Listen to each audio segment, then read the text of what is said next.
Hello, are we here? Happy Who's to Tuesday. say? Happy Tuesday, everybody. Welcome to Dispatch Live. Steve and Jonah were not in a terrible time machine accident. I'm Declan Garvey, editor of the Morning Dispatch, and I'm thrilled to be joined by Andrew Egger, my colleague and associate editor. To those of you who are tuning in live, thanks for spending your Tuesday night with us. To those of you who are listening later, we appreciate you as well. We've got a fun show planned for tonight. We're going to dive into one of the most significant primary races that is left on the calendar before the 2022 midterms, and then engage in a little rank punditry, as Jonah would like to say. We've heard some of you like rank punditry. So we're gonna try our hand. We're gonna dabble. We're gonna dabble. We'll see if we can hang with the big boys. So, and then we'll turn to your questions, both about the news and about the dispatch and anything else that you've got on your mind. So does that sound good to you, Andrew? It sounds good. Yeah, we were also told but when we were kind of brought on to do this to cover Dispatch Live that we should maybe share some stories of our having been here for a long time, because we have been here for a long time. I'm going to quit Slack so you guys are not assaulted with notification messages, which means Declan, you are going to need to be the one who is grabbing those sorts of things as they come in. See, we're amateurs at this sort of thing, but we're doing what we can. I guess to begin with, should I let you do it? Do you want to ask me why I'm where I am, or should I just launch? See, where are you, and why are you where you are? I'm glad you asked, Declan. I'm in St. Louis, Missouri right now. This is not, unfortunately, my home. These are not my books and bookshelves. I am from St. Louis, so these books and bookshelves belong to my parents. But the reason that I am here, other than to see them, is that there is a big primary happening in about 2 weeks in Missouri. Missouri used to be a swing state. Not so much at all anymore. It's basically just red now. So the big election that matters when Missouri is on the calendar is the one that happens now, which is the Republican primary for U.S. Senate. As it happens, it is Senator Roy Blunt, longtime fixture of the Republican Party, kind of high up in leadership, basically an establishment Republican, very interested in deal making and just kind of like keeping the wheels of industry turning in Congress. He is retiring. He's out of here. And so it is a wide open Senate primary to replace him. And there is a pretty remarkable cast of characters who are all lined up for the job. Maybe to go from, is it too editorial to go from least interesting to most interesting? Let's do. Let's go in inverse order. Hooked. We'll go in inverse order of polling. That's probably the easiest thing. So there's Billy Long in fourth place out of the contenders who kind of matter. From the rural southwest of the state, he's a former auctioneer, not polling very well. Interesting guy though. Then there is, in a basic tie for second, there's Vicky Hartzler, longtime congresswoman, basically a movement conservative, to the extent that still means anything. And then there is Eric Schmidt, who is the current attorney general of the state. Relatively, so basically straddles the line between kind of establishment guy and Trumpy, sort of new Republican, signed on, for instance, to Ken Paxton's election certification lawsuit in the wake of the 2020 election, things like that. But then the front runner for now, for who knows what reason, is Eric Greitens, who you may or may not remember if you've ever followed Missouri politics. He was run out of town on a rail in 2018. He's the former governor of the state. And he got into some real bad scandals in 2018 of an extramarital affair nature. Where a woman, his hairdresser, actually accused him. They had an affair, and then she came forward to accuse him through a weird set of circumstances. She actually didn't first bring the allegation forward. It was her then husband who she was kind of confessing this all to, who he leaked it later. But anyway, that he had done some really kind of weird, not your grandfather's extramarital affair, maybe is the way to, there was bondage involved and some coercion and a nude photo that was taken without her consent, allegedly. This is all allegedly, I should say. She alleged this, he denied it all. that he had taken a photo of her in his basement nude in order to blackmail her against coming forward with the affair. So that was all not so good. He already did not have a lot of super close allies in the legislature, so nobody really had a problem when Republicans investigated those allegations and found them credible. It was not it was not a huge problem in any of their kind of inner monologues for them to basically say, yeah, we're going to move forward with impeachment. And he resigned to get out from in front of that. So he quit. Josh Hawley, current U.S. Senator from Missouri, was one of the leaders in pushing him out, right? He was Attorney General at the time. Yes. Thank you for mentioning that, because I was going to forget. Another weird wrinkle is that, yes, Josh Hawley, his office was sort of front and center in investigating this and some other scandals that were going on at the time for Greitens. And he basically said, yeah, these things are credible. And at the time, Greitens really threw him under the bus. He said, Josh is better at press conferences than he is at the law. He's aiding and abetting the left and helping me out with all of this. At the time, Eric Greitens was the more powerful of the two Republicans. Hawley was at that time running for Senate against then incumbent Democrat Claire McCaskill. And it was kind of like, wow, Eric Greitens is kind of stabbing Hawley in the back here. It might be the thing that undermines his election chances. It turned out Hawley was fine. Hawley, known to be the kind of guy who remembers this sort of thing, an ambitious man himself, like Eric Greitens, did not endorse Eric Greitens in this race. He endorsed Vicky Hartzler, one of his competitors. But it's been known for a long time, and I don't want to spend the whole hour talking about this or anything. I definitely could. It's very interesting to me. But it's just one primary. It's been thought for a long time Greitens both has a very low ceiling and a very high floor.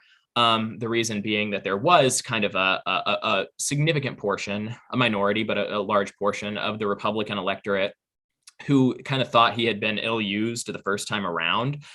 So it was kind of thought maybe he's going to hover at a pretty stable 25 to 30% in this primary. When he comes back, kind of swinging waving the MAGA flag, endorsed by, I don't remember exactly how all the endorsements line up. He's paying Donald Trump Jr.'s fiance, significant other, Kimberly Guilfoyle. Yeah, she's on his campaign. He's affiliated with Steve Bannon. So he's very much running in that kind of very online MAGA media space. So he's got 25%, 30% of Republicans are going to likely show up and vote for him. So the question is, who's that other 70% going to go to? And it's been, before even all these other candidates that I talked about, before they all hopped in the race, it was like, well, maybe it'll just be one or two people and he'll place second. And now there's no runoff in Missouri. He might be able to win with 25 or 30%. So that's that's an interesting thing. That's what I'm out here covering this week. Yeah. So what it's obviously incredibly interesting to see who's lining up behind who in this race. Hawley is Hartzler, I believe, Representative Hartzler. Schmidt, as a current state official, has a lot of backing from the legislature and things like that within Missouri, kind of the more local angle. And then there's kind of the big fish, which is Trump hasn't necessarily weighed in, other than to say probably not Hartzler, which by process of elimination kind of leaves you with either Schmidt or Greitens. But what is your thinking on where that goes? Right. Yeah. So, I mean, you hear very different things from different Republican strategists, obviously, because I think the kind of implicit understanding is that in a race like this, where everybody is sort of trying to assume the mantle of Trump in their campaigning, and where the race is already neck and neck, if he comes into the primary, it seems very likely that it will be determinative. I've talked to people who even think, Billy Long is polling at like 10% right now, but I've talked to people who are like, sure, yeah. If Trump came in and endorsed him, which so far, Billy Long is the only candidate in the race that Trump has really said nice things about. He sent out a really goofy statement like a couple of months back where he's like, I wonder if the great people of Missouri have looked into Billy Long. He's great. And he literally says in the statement, this is not an endorsement, but I'm just asking, and so he gave the boost to Long there. And then, yes, about 2 weeks ago now, he sent out another statement where he basically just said, I'm not endorsing anybody, but I know who I'm extra not endorsing, and that's Vicky Hartzler. It's sort of a weird thing. Yeah, I mean, she is like I said, long time basically just kind of movement conservative. She is the person who I think scans most as an establishment. The way to put it, maybe not like your typical idea of like what an establishment Republican looks like, but insofar as there is like a party establishment in Missouri, she has been embraced by them. So like a lot of Blunt's own people have been helping her out. She's endorsed by a lot of current Republican senators, more than anybody else.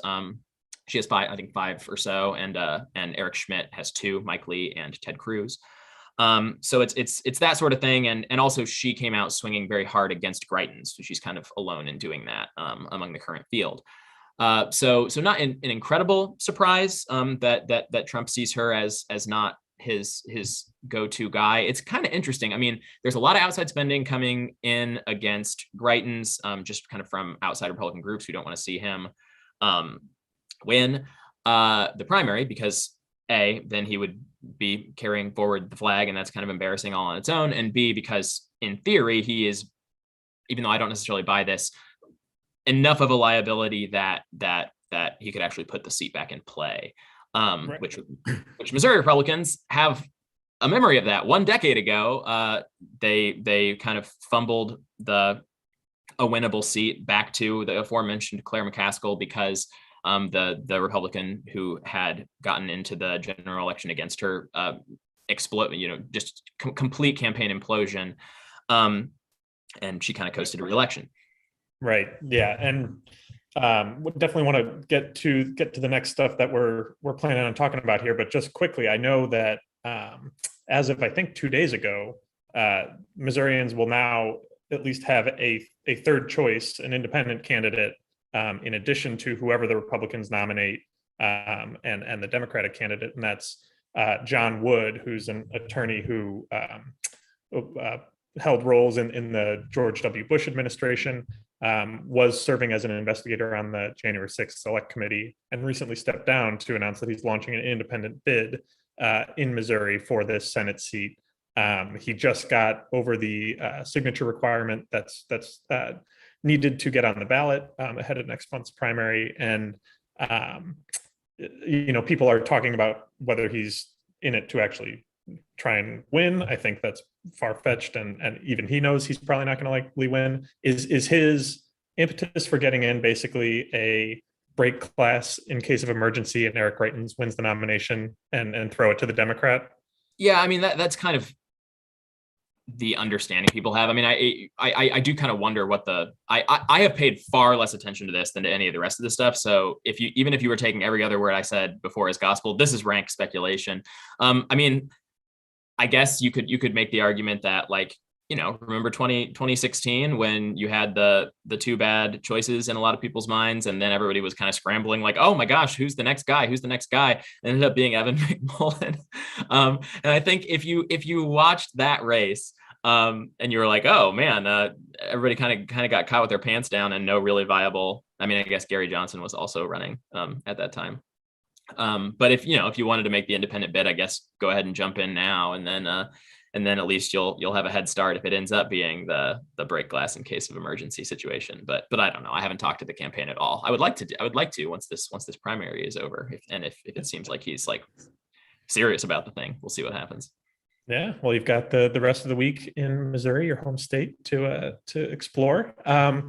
We touched on Trump's endorsement, whether it matters as much in Missouri, we'll see in the next couple of weeks. But the real, the dessert of this conversation, as it seems to have been for a lot of these Dispatch Lives and a lot of conservative media speculation over the past 18 months, is we're actually getting kind of close to when presidents or presidential candidates start to declare for the 2024 race. This point in the cycle, typically not before the midterms, but we've gotten some reporting from the Washington Post and other sources that we might be having a certain former president trying to become a future president officially with the FEC in the next couple months here. And so I think it's a good time to check in, and then we'll get to the Democratic side afterwards. But, we've seen a lot of these primary races over the course of the past several months. Trump has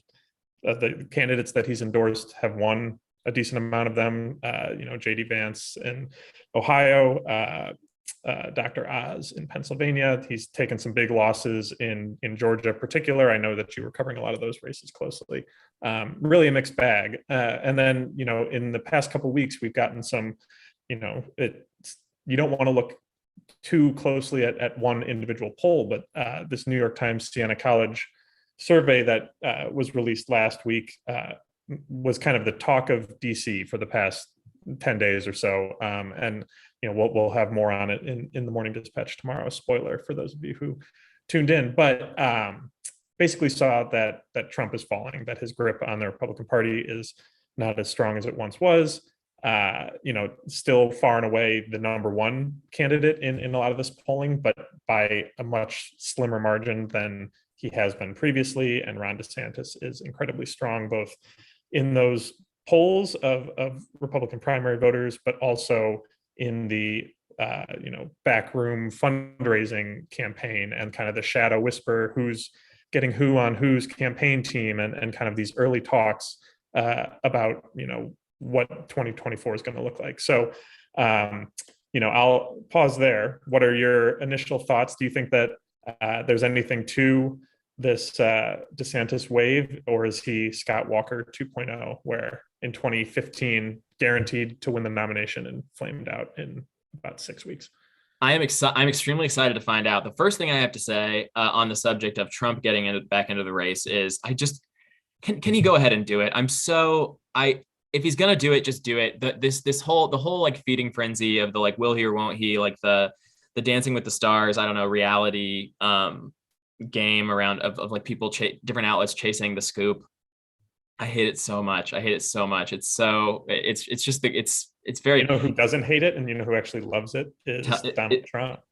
which is why it gets him in the news. We're talking about him, not that we wouldn't be talking about him anyways, but a little bit more, where if he just declared, one, there's the FEC requirements about fundraising and campaign structure and things that he would then have to stand up relatively quickly to get up to speed, but also then it's game on. Right now he gets to dance around, and all these articles speculating about what it is and what it isn't. So I am basically of two minds, which is good for me because it gets me out of having to make any kinds of predictions that might end up being wrong. One is I do think like there's an element of kind of like self-congratulation to a lot of the hey, the grip is slipping, like finally guys, like Teflon Don is obeying the laws of physics, and all of his villainy is catching up to him, that sort of thing. When in reality, he solidified his grip on the party during his presidency, right? He didn't need like an iron grip to win the primary, and he didn't even need an iron grip to win the general. There was still like such a real kind of overrepresented, obviously, but like a significant never Trump contingent to the Republican Party. Going into certainly the Access Hollywood tape, that was a moment where there was like real division of people being like, look, is he going to get out of the race? Like, what's going on? And he still won, and he still solidified the party behind him after the fact, just by kind of the sheer exercise of raw political power, and wielding what at the time was sort of a not in the entirety of the Republican Party, but a very energized portion of the party, basically wielding it against anybody who opposed him, and kind of knocked out everyone who at that time was opposing him, and kind of achieved a sort of unison, a sort of unanimity that way. So I don't know what to make of those things. I certainly don't see Donald Trump slips among Republicans as in and of itself evidence that he would not win a Republican primary, obviously. Right. Right. It all depends on how the rest of the field shakes out, obviously. Right. So, right. And I think that's part of the reason why he's leaning towards this early announcement. It's been the shadow campaign for a couple months now, but him officially announcing, whether it's in September, as it has been reported in a couple different places, or shortly after the midterms. Then if he's already a declared candidate in the race, anybody else announcing is basically taking the fight to him head on. Whereas if he dawdles a little bit, waits around, and lets a couple other people jump in the race first, they can, it'll be BS, but they could plausibly say like, oh, we didn't know if Trump was going to run or not, so I wanted to get a head start and on my campaign, and I'm not going to drop out now because I've already gotten such great momentum with the American people. But that's a great stump speech. That's the thing use, but the thing that I don't understand about that line is that it doesn't matter how I look at it. It is hard for me to think why Trump would want to prevent a reprise of 2016. Right. The only way I think the best chance that he has at actually securing the nomination is an enormous field, and that's not to say that he won't win it if it's just him versus one or two other candidates. But Nikki Haley.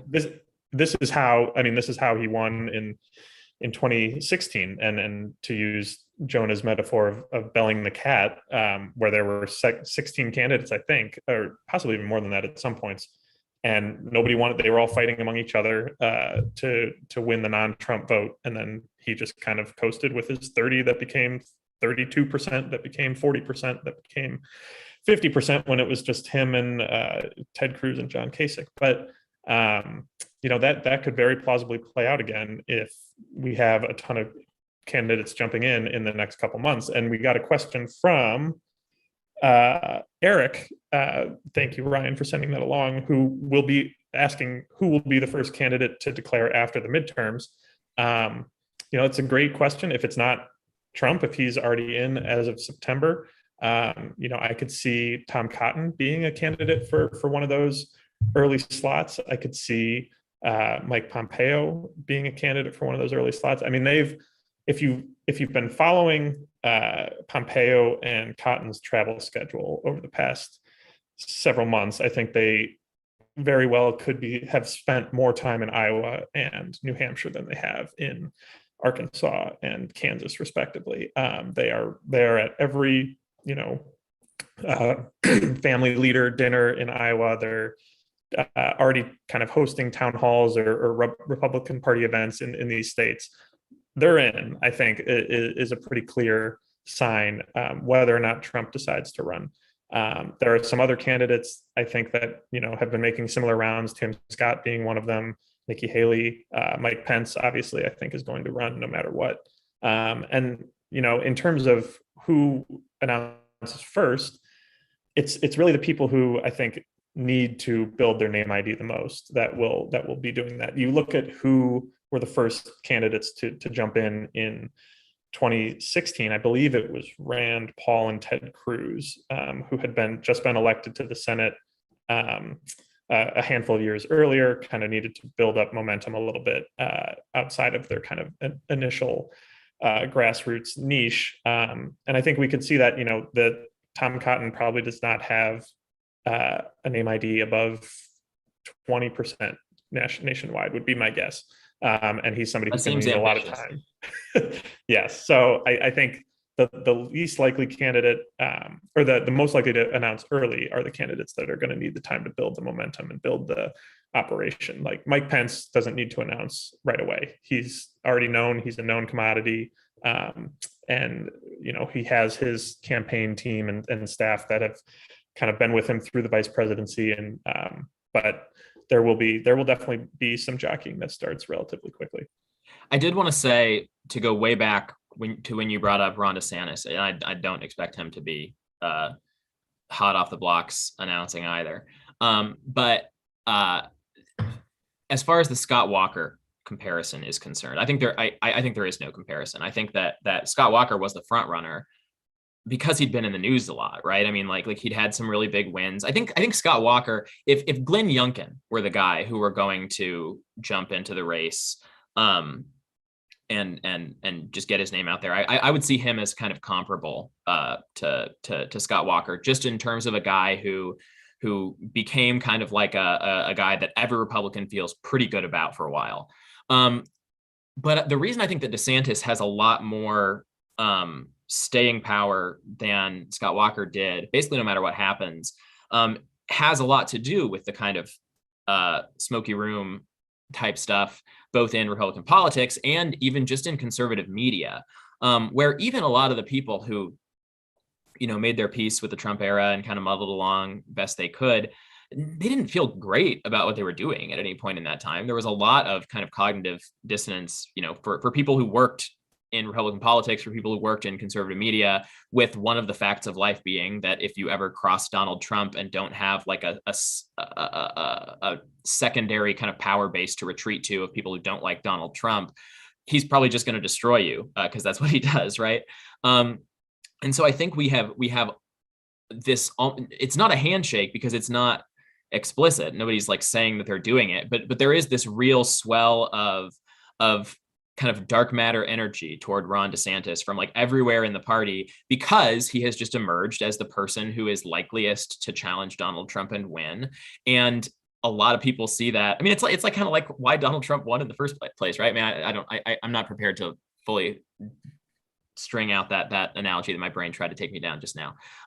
But it's it's every publication, even the ones that are really still kind of kind and complimentary toward Trump, you are not seeing conservative media knock Ron DeSantis. You're just not seeing it. I mean, they're ready to go. They're ready for him to like be their guy to take them forward into the next era, and that's powerful. Scott Walker didn't have that. I mean, he was the front runner in 2015 or whenever it was that he started to be the front runner, but it wasn't that there was any kind of consensus. That was just kind of what people were saying to pollsters. And there was a sense that it was going to be a wide open field, and whoever won out would win out. And I don't think that's kind of the flavor right now. I think people know Scott Walker was in the news a lot in the months and years leading up to that race because of the recall effort in Wisconsin. There was kind of a natural rallying around the flag effect among Republicans nationwide. But one thing that DeSantis has done this really since Trump left office, DeSantis was first elected in 2018, but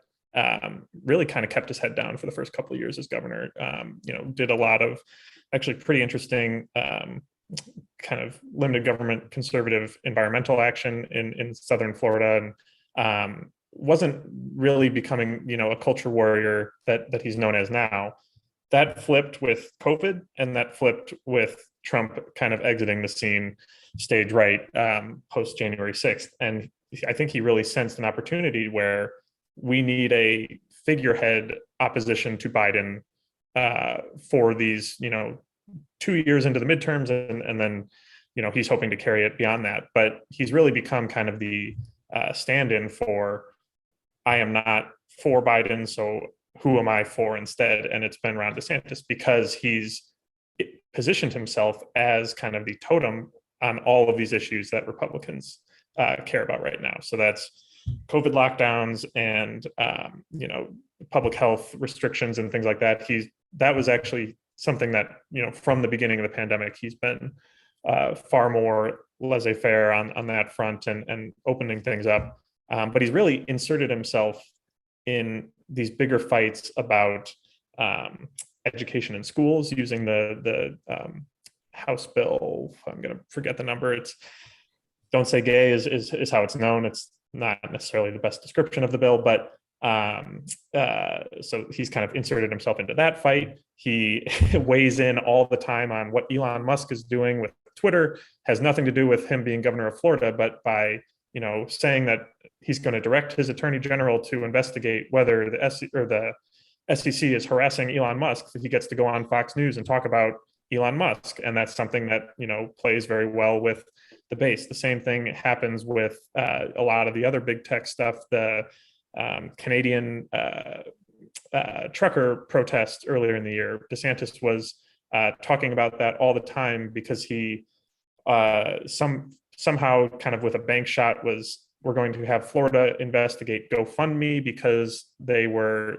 blackballing Canadian trucker protesters from raising money in another country. Like, he just finds ways to take whatever the issue of the day is, make it somewhat relevant, tangential to Florida and what he's doing there, so that he has a reason to talk about it and become kind of the conservative leader on XYZ issue. And I think he's done it very effectively.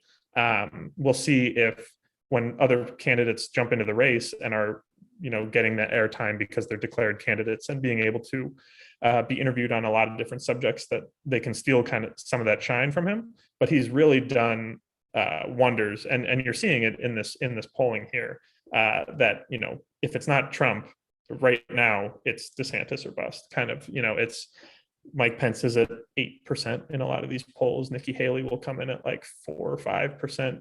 Everybody else is at 1 or 2, and that's because you're really only hearing from on a national level from people who will end up voting in these primaries. You're hearing about Trump and you're hearing about DeSantis, and that's kind of something that will be a real challenge for people that are trying to break through that duality when they announce.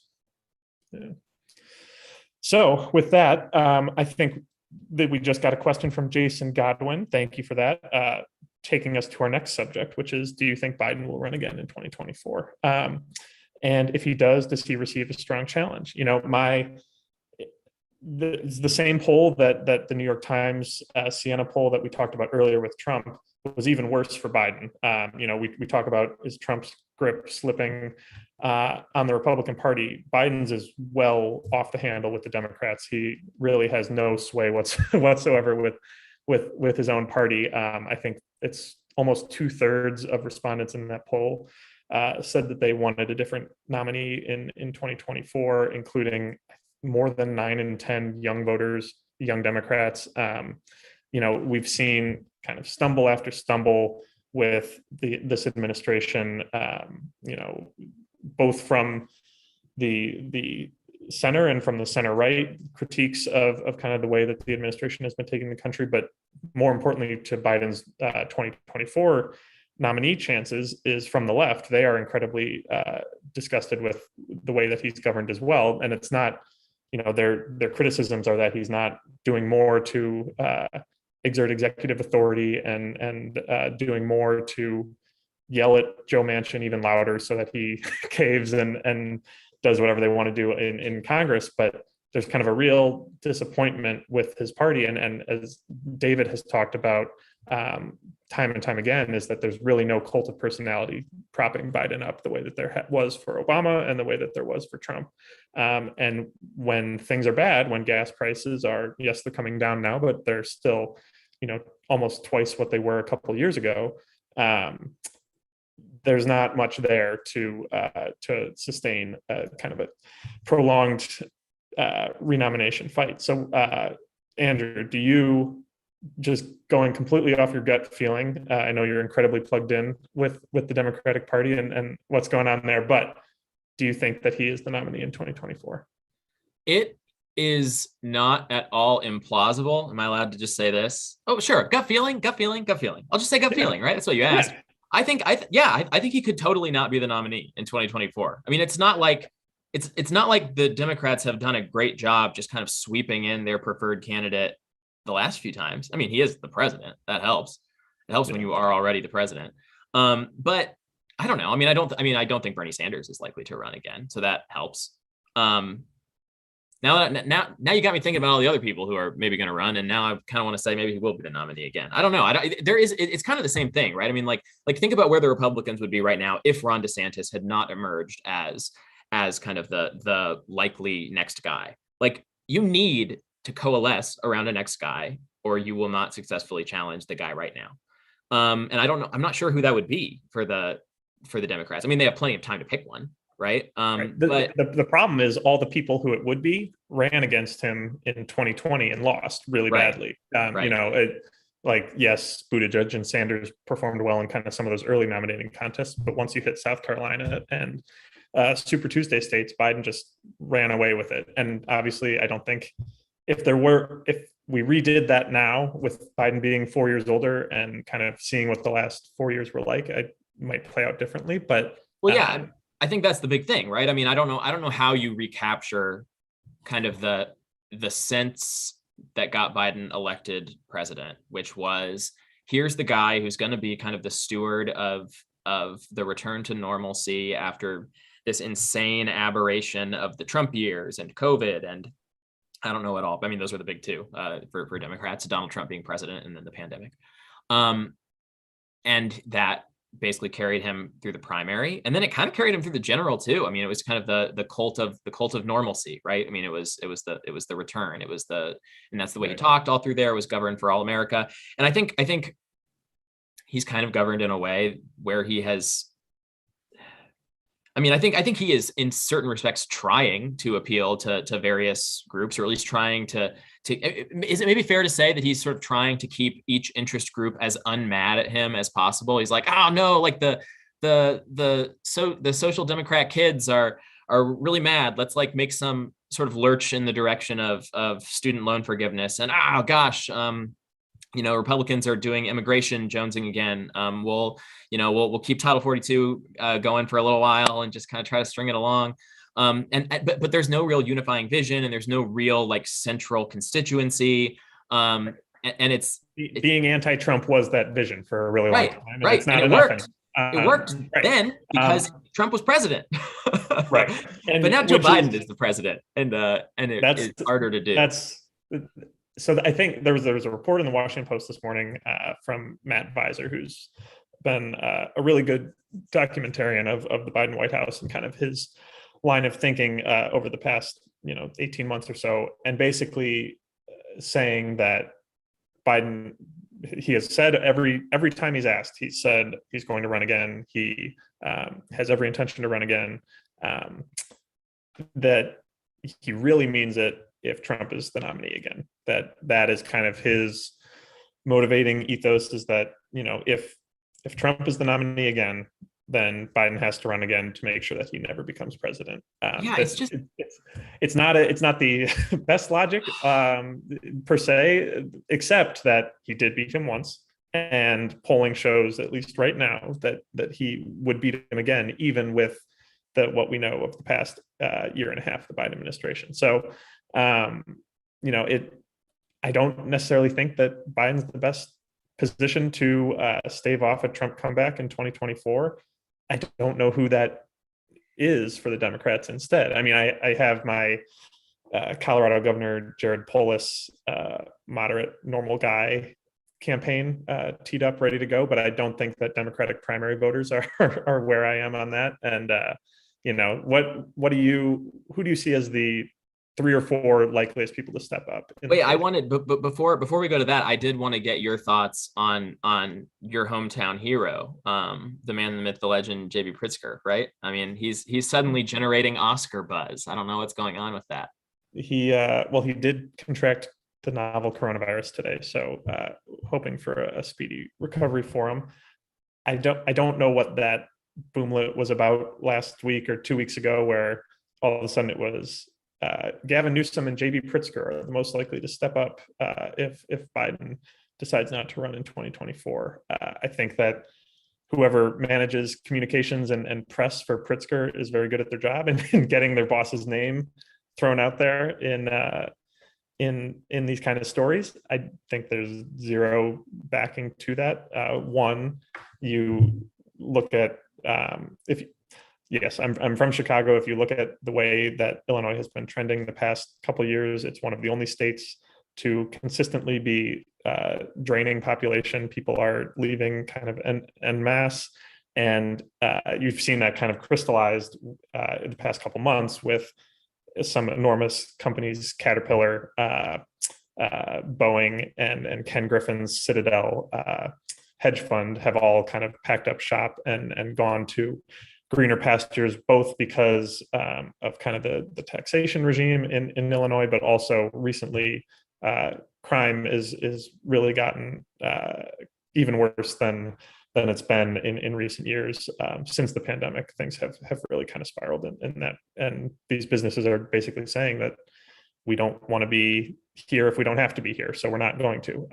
And so I think that any real kind of assessment of Pritzker's record, if he does decide to launch a presidential campaign, will not bode well for him.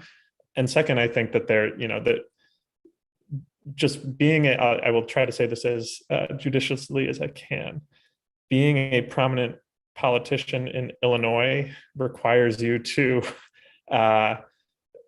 do certain things and make certain kind of moral decisions that might preclude you from kind of a real assessment of your record. I think he has a lot of skeletons in his closet that just kind of local Illinois politics, backslapping and things like that, that would definitely come to the front in a presidential campaign. My favorite story is one of his houses. He's very, very wealthy and descendant of, I believe it's the Hyatt fortune.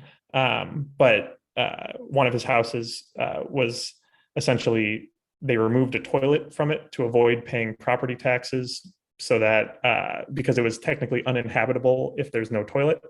And it's one of the best local politics scandals that I've ever seen. But there's a lot of little things like that I think would add up with Pritzker. So I'm going to put the kibosh on that campaign before it gets started. I do think that there are other candidates that the Democrats could lean to. But I'm looking at this list, Washington Post top 10 most likely 2024 contenders. We like listicles. And behind number one of President Biden, we've got Pete Buttigieg, Kamala Harris, Amy Klobuchar, and Elizabeth Warren. What say you about those four? Yeah. So I was also scrolling through this list, ahead of us doing this, because we talked about it. And I mean, I guess it just kind of highlights the bind, right? I mean, all of those people ran before. Nobody there is necessarily patched up any of their weaknesses that kind of made it hard for them before. I mean, plainly, Kamala Harris is currently lashed to the Biden administration and has been sinking in popularity just as much as he has, and was in fact doing so faster. I haven't looked at her ratings in a while. I don't know whether he has caught up. But plainly, I mean, she is, it's really hard to see her kind of stabbing him. And maybe if he stepped aside and made her the heir apparent or something like that, it would be one thing. But I don't see how she really puts herself forward as a real alternative path for the country. Pete Buttigieg, I mean, very sort of put together, good on the stump, has some real hardcore fans that I've never really understood. He was a mayor, and now he has added to that transportation secretary, which is bigger than mayor. I haven't looked. Are there other transportation secretaries who have gone on to do great things? I don't know. Amy Klobuchar, I personally have always had a soft spot for Amy Klobuchar. I covered her campaign in Iowa. I don't know. I guess if there's anybody on this list who could theoretically pick up Biden has kind of been a failed president in certain ways. She wouldn't actually say it that way. We need a new leadership, and but also we're maintaining the kind of moderate lane. I could see if there were energy to capture there, that she would be the one to capture it. But it also kind of seems like that's not where the energy is going to be. It almost, I mean, I feel like if anything, it's going to be the left, right? I mean, it's going to be, look, it was Hillary before. Hillary beat Bernie and she tanked. Biden beat Bernie and he actually won his election incredibly, because do you remember what the country was like in 2020? And he almost lost also, by the way. And then he had 4 really unpopular years. So you can totally see what the argument is for the former Bernie crowd. Their problem is who's their next figurehead, and it's not clear at all. So I mean, unless AOC will be 35 by 2024. That is true. That would be. I can't see it. I mean, I can't really. Can you see that happening? It doesn't seem. No. Yeah. No, not yet. But with that, I know we promised we would take some more listener questions. And in the description of this, we also opened ourselves up to kind of a general AMA about working at the Dispatch. We've both been here for the whole time. Me, like 2 days more than Andrew, which is, I never let him forget. But you know what, Andrew, what has been your favorite part about uprooting and moving to a startup 3 years ago that is now no longer a startup, I guess? Yeah, it's weird to think about. This is the longest I've been in a job. It was 2 years at the Weekly Standard, 1 year at the Bulwark, and now 3 here at the Dispatch. My fafavorite thing about it, I don't know. That wasn't a good question to ask. I started to I couldn't think of something, so I started to savage the question, but in mid savaging I thought of an answer. So the question's good again, in fact, and the answer is this. I actually think that as far as places to work, like during the COVID pandemic, when everything went insanely remote and nobody saw anybody, and I keep hearing all of the from all of these people for whom that was like extremely traumatic and like kind of alienating in a lot of ways. I honestly felt like I had a work community still for all of that time with you and everybody else. Of course, we were both.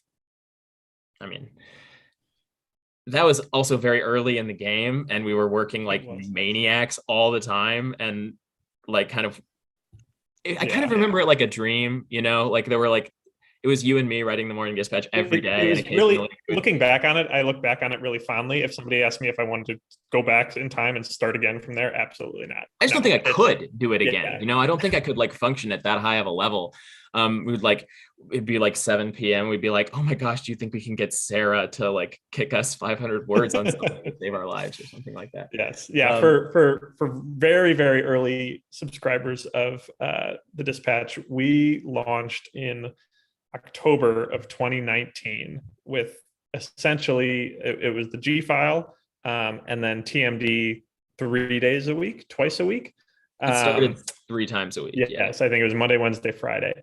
And then we, you know, it was Andrew and I essentially kind of running that morning newsletter, and we transitioned to going daily in early to mid-January of 2020. Which we like requested, right? It was like, look, we're putting too much pressure on ourselves with these 3 inflection points. Maybe if we spread it out a little, like we can get a slightly healthier work-life balance. I don't remember if it worked out that way or not, but we did do it. So we made that switch. It was kind of like a beast to, I mean, honestly, just getting the habits down and getting everything set up. And then about 4 weeks later, boom, COVID, everybody's locked in their rooms, and we don't see each other for like a year. But it was a good time. Let's see.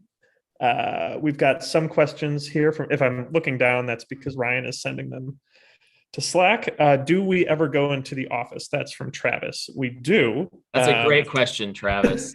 We should go in more. We have an office. It's in downtown DC, about 3 blocks from the White House. Andrew and I share an office with the other editor of the Morning Dispatch, Esther Eaton, who joined us in late March and has been a fantastic addition to the team. Saved Declan's life. Yes. He was ready to change his name, and I don't know. I don't know where I was going with that. We are glad to have the help. But yes, we do have an office. We try and go in there at least 2 or 3 times a week. We have weekly or biweekly lunches on Tuesdays with the full staff, which are great to get everybody together. We've got when we first launched, we had this bizarre office space where we were technically renting only this one medium-sized room, but it was in like this wing of a downtown DC office building that was otherwise unoccupied and all behind our key cards. So really, we functionally had this massive wing, and there were like 4 of us who would go in and work from there, and it was super, super weird. It was an office meant for like 60 or 70 people, and 4 of us would sit and kind of each grab our own wing of the cubicle block. Yeah, it was kind of oppressive. You never really even knew who else was in the office. It was weird. It was weird, and we've since, thanks to the great efforts of Valerie and other people who help our lives continue to function. And we've moved into a much cozier, different office building in a different part of DC. I mean, I don't know who cares about any of that. And now we have the opposite problem where we are staffing up, and suddenly the cozy space is like, oh, where are we putting all of these people? We have interns right now, and they kind of huddle in a pod. But yeah, no, it's great. It's great to be back years later, you know. And we've been back in person like more than a year now. I can't. Yeah. So we've from John Cavalier, we've got, what is your favorite early blooper moment? Early blooper moment, like a mistake? Yeah. Do we make mistakes? Is that what he's asking? Not that we admit to all of our hundreds of loyal listeners. No. Trying to think. There were a couple of the just kind of nowadays, Esther and I are on the Morning Dispatch. We kind of plan and execute that on a day-to-day basis. When we first started, Steve, who hired Andrew and myself, was a little bit more involved in the process, but not that much more, because he was launching a company and doing everything that entailed. And so I remember he had a meeting with us kind of early days, like you and I met at a Chick-fil-A in Union Station for the first time, like 2 days before the company launched. Steve met with both of us a couple days after that and basically said, I'm not going to have time to hold your guys' hands. We'll throw you in the deep end. You'll either swim or you won't. I hope you swim. We've at least treaded water for 3 years. I think some could say we've done the backstroke or whatnot, but there were definitely some early times where I'd never been a journalist before you had, that I either reaching out to Flax on the Hill and not having any idea what I was doing, or just sourcing things and figuring out how to cite some of this different stuff. I don't know. I'm filibustering for you to have an even better answer. Yeah. I mean, this is not better, but I do. For me, I think it was those early, deeply weird pandemic days of where, first of all, we're working insane hours, and second of all, we're barely leaving our homes, and the way that like compressed work and like personal stuff into like one thing.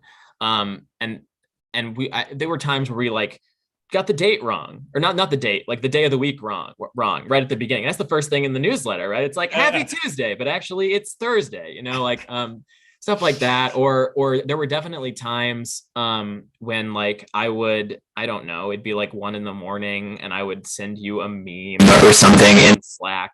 And then like 2 hours later, you honestly would just like barely discover that I had accidentally hyperlinked that meme instead of like one of the things that was worth your time was supposed to be, because we were completely delirious, stuff like that. That was, fun little stuff that still happens from time to time, but much less often than it did. We've gotten some good habit formation. Let's see, what do we got here? Are we J school grads? Have we ever worked on political campaigns? That's from Mark. You? No and yes, respectively. Not a J school grad, although I know people who have done it and really benefited from doing that. And then work on a campaign is kind of a term of art. I volunteered on a couple campaigns in college, one being Charlie Baker in his governor race in 2014 in Massachusetts, and then did a little bit of volunteer work for the Jeb Bush campaign in 2016. That we don't need to dwell on that too much more. But how about you? For me, the answer is no and no. I do not deserve to be here really at all. I came straight here from undergrad. I was a history major in college, and kind of backed into it with political writing I minored in journalism at school. So I backed into it with just like kind of the writing. I had the writing down, and then I needed to learn the politics when I kind of got out here, for which Steve and all of the people at the Weekly Standard were extremely helpful, because they kind of took me under their wing when I first launched on there as a basically basically doing Esther's job, but at the Weekly Standard at that time. But yeah, no, people knock J School. I have never understood that really. I think that the people that I know who went to J School, the stuff that they excel in is stuff that I wish that I also excelled in. A lot of it's just sort of like knowing how to manipulate the raw data streams of federal reports, FOIA requests, the kind of tools of investigative journalism that they've been just kind of steeped in all of those things for forever, and that I still feel kind of hacky about.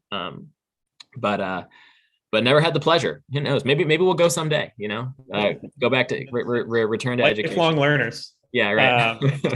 Yeah, we've got a couple more, and we've got a couple more minutes. So let's do. Okay, I've got a serious one and a less serious one. And if anything else comes in through the transom in between, we can try and get to it as well. But somebody try to submit a like slightly silly question. We'll get that like. Yes. So this is from Amy. Being young in your careers and in the polarized state of our culture and media, what do you do to stay unbiased? And how have the more experienced dispatch staff been an influence?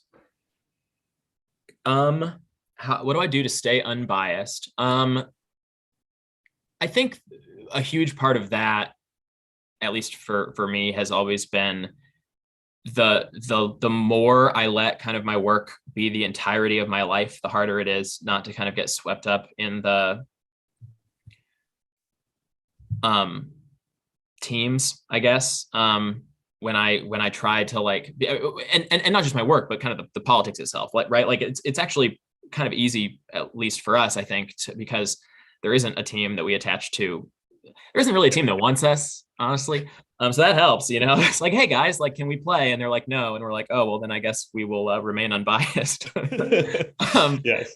But no, I mean, I think honestly, the being a kind of niche product helps because we know the audience that we're writing for, and that the audience that we're writing for, the thing that they're here for is for us to just kind of like tell them the specifics and tell the stories of it, and that you can kind of get swept up, you can kind of get yourself in the zone of caring about that work, right? Of caring about like telling the interesting stories, because that there are people who want that, and that's fulfilling in and of itself. And you're not conceptualizing your own job as like being helpful in like kind of some grand cosmic sense. At least that is the way I have felt about it. I have forgotten the first half of the question, and also you should say your thing.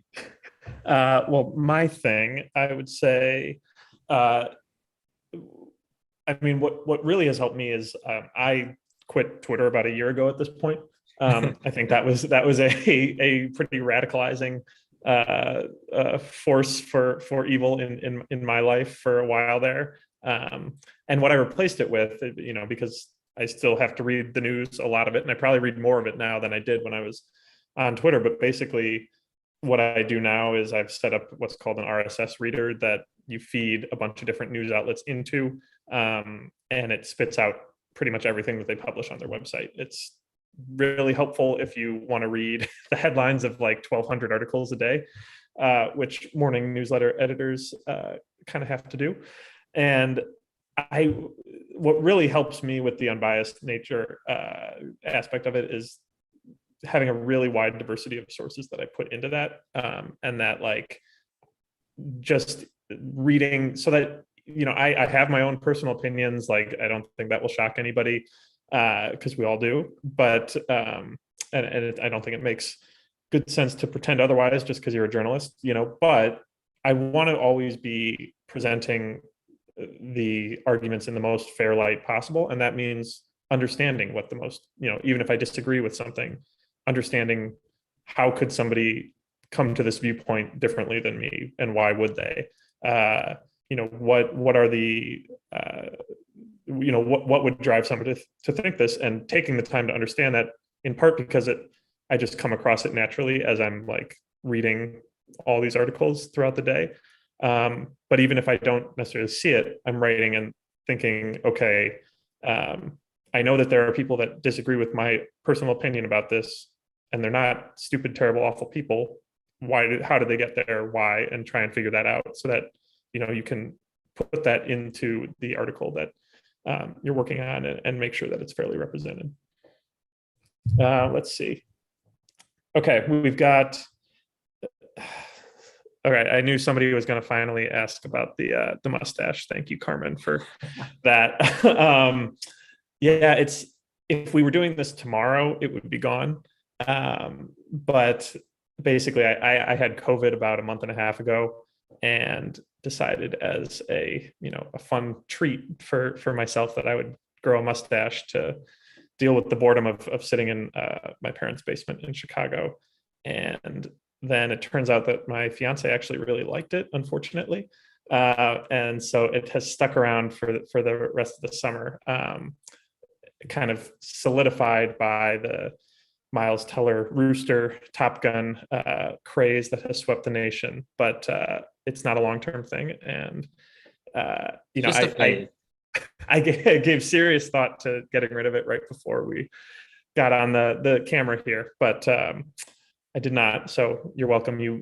All of you Dispatch listeners are among the last people that will ever see this. So, and then last question, I think, and then we can call it a night. Thank you to everybody who stuck with us. Is which is a better baseball city, Chicago or St. Louis? And you have the harder case to make, so I'll let you go first. Why is it a harder case to make? Scoreboard. Is that all you got? No, that's the big one though. I mean, you can kind of. Weren't you guys supposed to be a dynasty right now? What happened? I don't know. Like I've never been to Wrigley. I've heard Wrigley is lovely. I think Chicago's a great baseball city. You're supposed to make it contentious. People tune in for the heated debate, and yeah, I just think if you're from Chicago, you kind of have to make it contentious, and if you're from St. Louis, there's no need. All right. Well, that yes, congratulations on your slightly above 500 season. You can squeak into the third wild card slot, and yeah.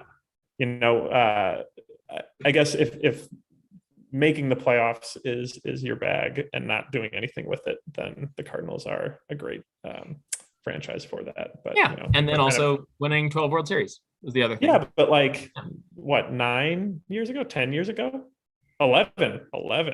Wow. 11 and 16. As opposed to 6, which is much more recent. 6 and Wrigley Field is the best place on earth. It has only gotten better with age. I haven't been there in like 3 years because of various. Every time I've gone home over the past 2 years, 3 years ago it was pandemic or whenever that was, they've been away, and it's really. I feel like I need to go back there to recharge and become a full human being again. And I've been away for too long, my main power source. So yeah, the Cardinals are away from here right now. And I actually had a brief panic attack earlier today, thinking I might actually be here while they are in DC for 3 games against the Nationals. But it turns out that's next week. So we should go. You want to go? Let's do it. All right, let's do it. All right. Well, thank you for watching us make plans for next week and for tuning in for the last hour. We hope that, we had big shoes to fill, and I don't know if we did or not, but you stuck around. So thank you. And we will be back next week with the regular crew, and we're looking forward to seeing you then. Thanks a lot.